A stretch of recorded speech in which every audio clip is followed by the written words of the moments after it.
Hi, I'm Sonia. I'm Jonathan Ward.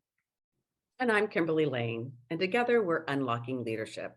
We are three experienced executive coaches with very different disciplines. And every episode, we take a question from a real client and provide key insights to address their challenges from our three different perspectives. It's a holistic approach to understanding challenges and opportunities. So let's get to it. Our question today is from Kevin in Sarasota. I confess, I'm not good at time management, whether it's managing the agenda and a meeting to having to cancel meetings because I'm overwhelmed or overcommitted. What do I need to learn and apply to get it together? Who wants to take this first? Jonathan, what do you recommend to Kevin? Sure. Wow, that's a great question. There are so many aspects to time management, and you've touched on just a few of them there. I would say, for me, the main thing with time management starts with being aware of your priorities and maybe starting off by thinking about what are the most important things that you have to accomplish today. Someone once told me that 15 minutes is 1% of your day. And if you can spend 15%, if you can invest, 15 minutes, or you invest 1% of your time for a day in thinking about what you need to accomplish for that day, it's going to pay huge dividends. So what I suggest is maybe trying to do that first thing in the morning, whether it's at home or at work, before the phone starts ringing and people start dropping in on you. Just take a few minutes to take 15 minutes to think about what it is that's the most important thing you need to get done that day. And again, thinking about priorities when you go into meetings, what's the key reason you're having that meeting? And so I would suggest what a lot of us tend to do is to say, well, this is going to be contentious. I'm going to hold that off till the end of the meeting. No, you need to put that up first in the meeting and make sure that you have time to discuss it. If it's really important and that's why you're having the meeting, don't save it to the end of the meeting. Start off the meeting with a statement that this is what I would really like to get accomplished today, and hear what other people have to offer as well. But make sure that you are addressing that thing early on in the meeting. And if you have trouble keeping a meeting on track, you might designate somebody to be the timekeeper. Say, we want to talk. Let's talk about this for 15 minutes. Ellen, would you mind watching the clock on this and give us a signal after 15 minutes, and we can see how we're going, if we're making progress or not. Wow, those are great recommendations. The other recommendation that I'd add, piggyback to what you just said, is potentially allow for people to submit options for the agendas for the meeting, so that then there can be a prioritization of what are the topics that will help us get through to the next level, so that doesn't happen. So I'm going to actually share a tool that I think might be helpful. It's a book called Getting Things Done by David Allen. And the key part of that is that he basically provides a system for you to be able to arrive at a way to understand what's coming at you, and then how to prioritize it and put it into the right bucket. And one of the things that I like, I coached a leader who used to practice this. And so one of the things I thought was so interesting was that she would say, well, does that hit the 2-minute rule? And I said, the 2-minute rule? And she said, that means that something shows up and it only takes 2 minutes to address it. Then I address it and I get it off my plate. And I either realize I need to delegate it. So it was like one of those, she was so well orchestrated for managing her time on things that would take a little longer, that she would then be able to put it into the right bucket and know how to go back and address it, not allow it to, sometimes you find people that are like, I'm 500 emails behind. I'm like, 500 emails behind? How do you get there? So I agree with Jonathan. If I like that 15 minutes is 1%. So if you actually were able to do something with that 15 minutes in prioritizing or spending time cleaning up your email box, you probably get there. So that's just where I'm going to just start with that. Yeah, there's so many ways I can go with this. So, just on that whole 50-minute thing, great idea. I never really heard of that relationship to 1%, but, I think when we initially sit down for our day, and especially since we're really not going to the office, our office is at home and we're in a mostly a virtual office a lot of times, and we might have this plethora of a day ahead of us and interruptions and things of that sort.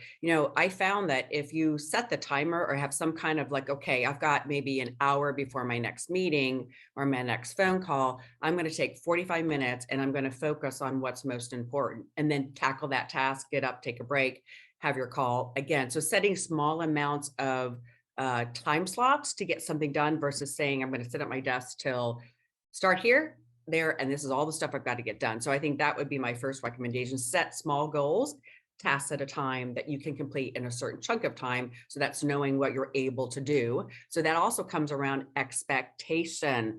A lot of times I think time management can be struggling and challenging when we have an expectation that we want to get 25 things done today, and really feasibly we only have enough to get 10 of those things done, right? So it's about, instead of trying to get it all done in one day, can I get those 25 things done in a week? Therefore it takes the pressure off, and then today you focus on what is most important.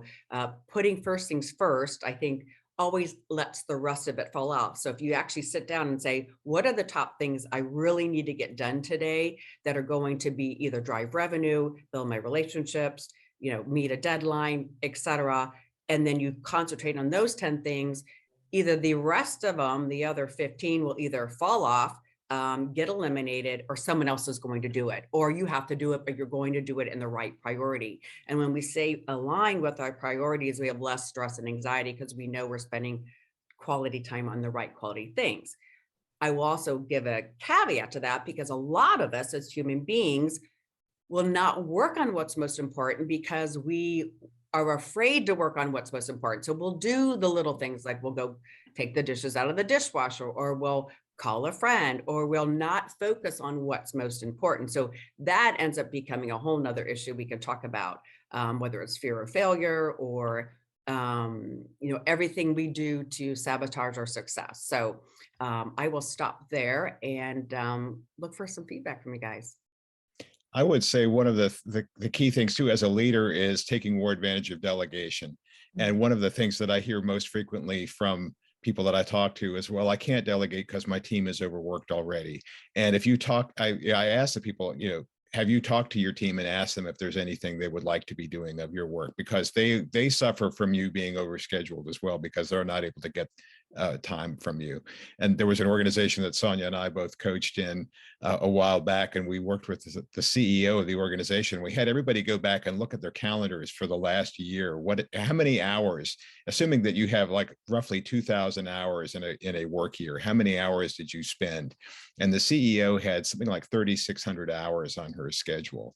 And we had her executive team say, that's great that you were doing that, but you need to take that off. I need to do that for you. And I know that's not the best use of your time. And so have that conversation, be open to having that conversation with your team, seeing what would, number one, helps take some of your workload off, and also be helpful developmental exercises for them too. Are there some things that they could take from your schedule that would help them grow in their roles? But it also comes with an expectation, because many of us as leaders have this strive for perfection and feel like we're the only ones that are going to get it right or do it right. So that has to be a process of learning to trust the people you're going to delegate it to, that they're competent to finish it in the amount of time and the quality that you're looking for. So for some, delegation can be difficult, but yes, delegation has to be important, especially if you're going to grow as a leader and not be burnt out. Yeah, you've got to build the time in there. Yeah, just because you delegate it doesn't mean you have to accept anything that's less than perfect, but you just have to build in a way to make sure you review the product along the way so that you don't get surprised at the end. Yeah. Yeah, one of the companies that I've done a little bit of coaching in has a policy that you need to move everything as far down in the organization. And the motto is, you are developing informed captains. So if they see you, they're trying to get away from people being, because again, the extreme of not delegating can be that you're micromanaging and that you're putting yourself into everything. That means you're not doing what you guys are just discussing about developing others. But if, as part of the organization and your review at the end of the years, so how many informed captains do you have? How many people do you have that you can slot now and move into these positions? And if you can't show that, then that addresses potentially how you're not using your time wisely. Yeah. Anything else anybody would like to share for? Yeah, I guess one thing Kevin? I was thinking about too is like talk about, there are so many different time management systems out there and things like that. And the one that works is the one that you will use. And so find one that you feel comfortable with. I mean, I used to keep all my appointments on sticky notes in my pocket, and then I'm going to date myself here, but when the Palm Pilot came out and I could suddenly put those all into automated schedule. So, I mean, that's what I learned from myself as I get overscheduled very quickly. And so as soon as somebody tells me they would like me to do something, I will look on my calendar and make sure that I enter it right away so that I can start to see that, I'm starting to overload a day. And I try to be very realistic about it too. If I know I've got to get from one meeting to another, do I allow myself time to walk from one place to another, or to get up and stretch and give myself some lunch or something like that? So you have to realize that you're not a Superman or Superwoman as well too. You need a 15-minute break every few hours to get yourself going. And I think that acceptance, and kind of be loving to yourself in the process, because when I'm coaching, I always, people always say they feel overwhelmed, or they're not getting everything done. And that's just a horrible way to be existing all day long. This stress of not accomplishing what you need to get done, leaving the office, and you still have 15 tasks you didn't complete. And that's just not a good feeling, right? It's not a productive, it's not a positive feeling. It's not a sense of accomplishment. But yet, if you broke that out in expectations and said, today I'm going to get 5 things done, and you end up getting 10 things done, you feel like you're a heroine or a hero, right? And what a different attitude when you walk out of the office. Much more sense of accomplishment, proud of yourself. Wow, I got more than I expected to get done. So it's all perception, and we do it to ourselves, right? We have these high expectations, and if we would flip it around, we can be in such a better wellness mindset, and achieving and productive, and less just stressed and constantly feeling like we're not moving quick enough, fast enough, and doing it all right. Yeah, I agree with you on that, Kimberly, and with Jonathan. I was coaching at a bank, and most, when you think of certain professions, banking and engineering, you think of it as more left brain, so they like it a little bit more logical. And this one particular person had been just very successful, but she was very much a right brain, very creative person. And her boss was saying, you need some kind of a system to organize yourself. And so it was like she almost wanted to cry. She looked at me like, so what do I do? I said, find a creative organization system. There's got to be something out there. About 3 weeks later, I walk in, she is smiling. She's so happy. I'm like, what happened? And she goes, I found it. I found my system. Let me show you. And it was so funny. It was like, this was like her system. She took ownership of it. She wanted to implement it.